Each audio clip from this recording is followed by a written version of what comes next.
19th century, there were hundreds of thousands of rhino. And then hunters from Europe, the United States, were coming and they were shooting the rhino. And the decline was very rapid. And by 1893, the rhino were thought to be extinct, that there were none left. However, a small group of rhino were found at the junction of the Black and the White Umfolozi River in Zululand. And as a result of that revelation, the Umfolozi Game Reserve, the Hluhluwe Game Reserve and Lake St. Lucia were proclaimed as parks. They were the first parks in Africa.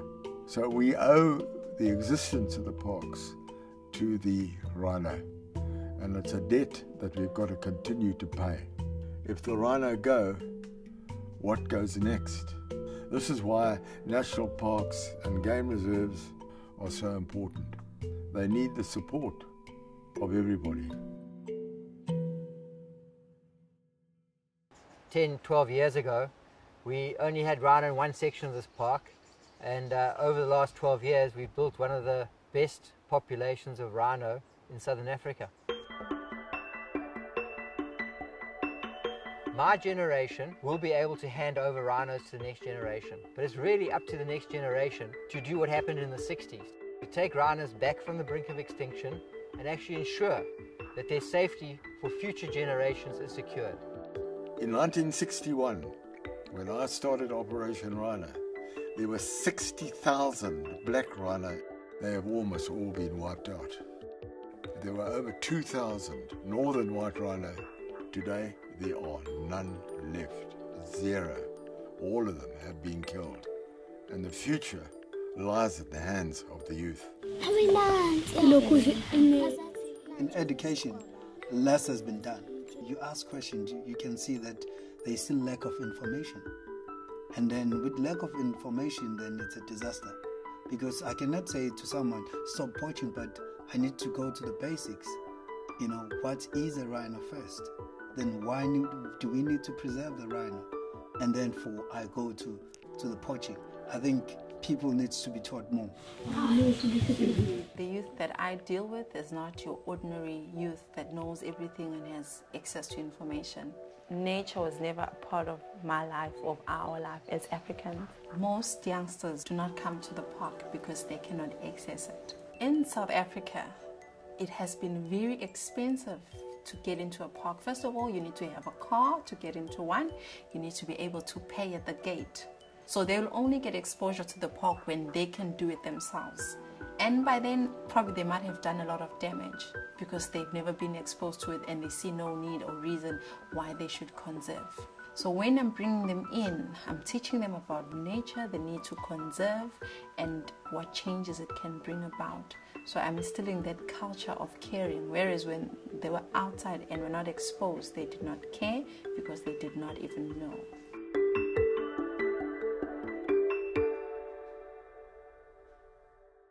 I think if a child had to witness a rhino being killed, that child would be scarred for life. One half of me wants to say that children should be protected from seeing things like that, but another half of me says that they should witness reality. It's impossible for anybody, even an adult, to witness something like that and not be changed for life.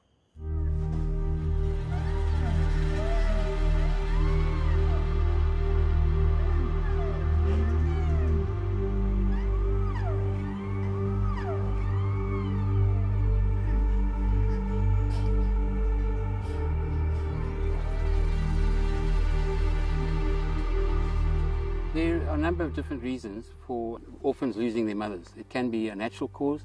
Mothers do get themselves into trouble sometimes. Encounters with elephant used to be quite frequent in the past. But as the poaching has escalated over the last couple of years, we're seeing a lot more orphans as a result of the mothers being actually shot for their horns. The brutality which takes place on the facial areas of the rhino, where the whole entire skull is hacked into, often while the animal is still breathing, it just illustrates the worst traits of human beings on this planet. There's no doubt that you get emotional when you see these things. I think anyone would. I think I've seen certainly the most horrible, heart-wrenching sights, and you see the real level of cruelty that you just never knew it could exist in a human being. The vast majority of rangers in South Africa's parks today are committed to conservation. They've dedicated their lives to looking after rhinos. So when a rhino gets poached, it's not an animal that you see in a picture, it's animals we know, and it's very personal, it's like your children. When you see a rhino being poached, it's been poached really for greed.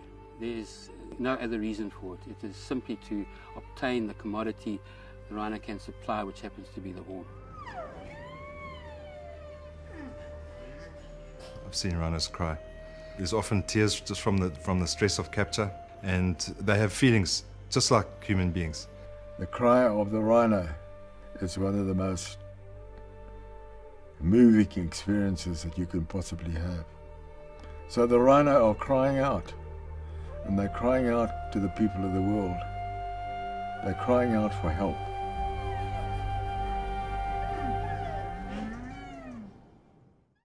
Let us give each other information about what is happening, because we are the futures of tomorrow, and if we don't do that, we're going to lose out.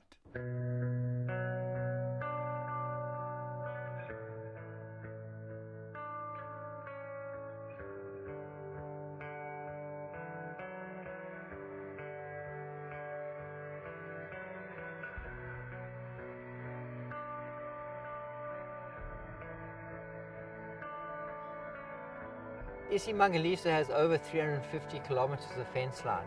That's the length of England. Any full moonlit night you will have 450 rangers out there patrolling, but you can't be everywhere all of the time. Ultimately, to stop rhino poaching, you have to deal with the demand. There are very few rhinos left to try and satisfy a huge market. That's the worrying thing, is that by the time people start changing their beliefs, the animals might be wiped off the face of the planet. I think the South African government is doing everything that they possibly can. But the governments are driven by the people. And if the people feel that not enough has been done, they're the ones who've got to speak out.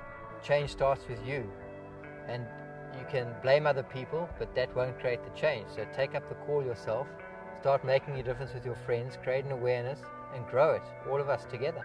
I think particularly the younger generations can be influenced by education, and we're seeing it. There's definitely an influence. We just need to get in there more and emphasize the point. Become involved in helping to save the planet on which we live, and become involved in conservation and environmental issues.